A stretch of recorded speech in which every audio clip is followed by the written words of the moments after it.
Hello students, welcome to easy access accountancy classes. दोस्तों, आप सभी को पता है आपकी डेट शीट आ चुकी है और आपका अकाउंटेंसी एग्जाम होना है 23 मार्च 2024 को। एंड आई होप आप सभी ने अपनी तैयारियां पूरी कर ली होंगी। और अभी भी अगर आपने अपनी तैयारियां नहीं की हैं या आपको थोड़ा अधूरापन महसूस हो रहा है तो दोस्तों बिल्कुल आप चिंता ना करें। मैं लेकर आया हूं आप सभी के लिए एक पूरी की पूरी प्लेलिस्ट जहां पर सारी चैप्टर वाइज चीजें अवेलेबल हैं। आप वहां से अपनी रिवीजन पूरी कर सकते हैं। उसका लिंक मैंने डिस्क्रिप्शन में दिया हुआ। Change in profit sharing ratio, common error number 1। Just remember every mark matters for you. Partners जब अपना रेशियो चेंज करते हैं तो क्वेश्चन में प्रॉफिट एंड लॉस अकाउंट हमें दिया होता है। इसका बैलेंस अगर क्वेश्चन में गिवन नहीं है कि वो डेबिट है या क्रेडिट, मेरा मतलब प्रॉफिट है या लॉस, तो आपने हमेशा उसे प्रॉफिट की तरह एज्यूम करके ट्रीटमेंट करना है।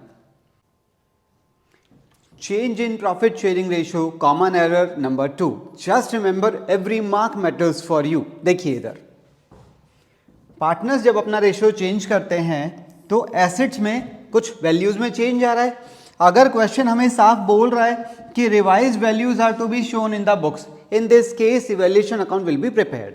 अगर क्वेश्चन हमें कह रहा है revise values are not to be shown in the books, in this case revaluation account will not be prepared, we will prepare a revaluation statement. और अगर क्वेश्चन साइलेंट है तो उस केस में आपने रिवैल्यूएशन अकाउंट बनाना है और उससे निकले हुए प्रॉफिट को पार्टनर्स में डिस्ट्रीब्यूट कर देना है।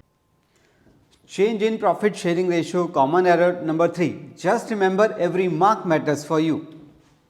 पार्टनर्स जब अपना रेशियो चेंज कर रहे हैं और क्वेश्चन हमें इस चेंज को रिकॉर्ड करने के लिए कह रहा है by passing a single journal entry, उस केस में आपने goodwill, accumulated profit, losses, reserves and revaluation तीनों का नेट रिजल्ट ऐड करना है और उसके बेस पर एक सिंगल जर्नल एंट्री पास करनी है। और उसके लिए आप यूज करेंगे gaining partners capital account debit to sacrificing partners capital account.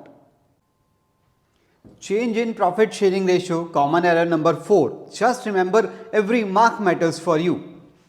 Partners अगर अपना रेशियो चेंज करते हैं और क्वेश्चन में गुडविल का ट्रीटमेंट करने को लेके अगर हमें बोला जा रहा है कि goodwill is not to be raised, इस केस में आपने गुडविल का वही ट्रीटमेंट करना है जो आपको पता है, gaining partner debit to sacrificing partner.